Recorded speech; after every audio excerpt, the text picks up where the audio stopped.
Honourable Deputy Speaker,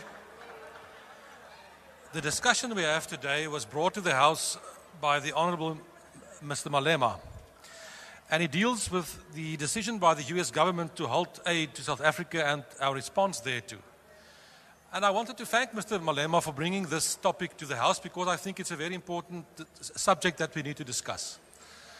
I was a bit concerned, Mr. Malema, with all due respect, when your speech was not so much a concern about the people affected by the halting of this aid, but I think it was to a very large extent a strong attack on the United States, and that obviously is your right to do so.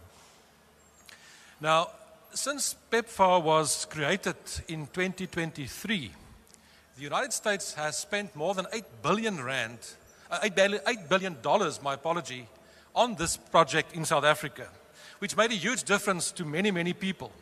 As a matter of fact, for this current financial year, 2025, an amount of $439 million were budgeted, but that is now being suspended. My concern is there's a much bigger threat in terms of what's happening at the moment. PEPFAR is part of that, but it's a small part of that.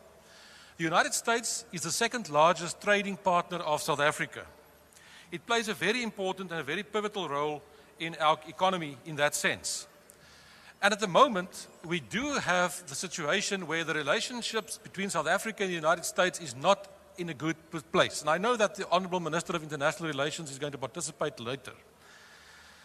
But at the moment, the trade between South Africa and the United States is an amount in totality of $21 billion per year. It's a huge amount, our second largest trading partner.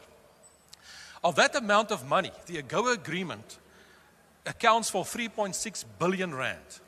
And it's not true that the AGOA thing is in the favor of big companies, etc. If AGOA goes wrong, it is ordinary workers in the agricultural sector, in the automobiles sector. It will be ordinary workers that will lose their jobs. We cannot and we should not have that kind of situation. The problem is that our relationship with the United States is not in a good place at the moment. And it's not true that it suddenly changed now that Mr. Trump became the President of the United States. That's not correct. Under the Biden administration already, there was an agreement, a bipartisan agreement, to have the total relationship between South Africa and the United States revalued. A bill was passed in the Congress in July of last year to do exactly that and to look at our relationship with the United States. And it was passed a bipartisan bill with both Democrats and Republicans. The problem is this. The United States identified from their perspective that Russia, China, Iran, and North Korea are their biggest threat to the United States' national security. And we must take note of that. When we continue to be a problem in that regard and try to create an impression that we want to be friends with all the people that the United States believe to be not on their side in terms of policy, in terms of national interest, we are creating our own problems.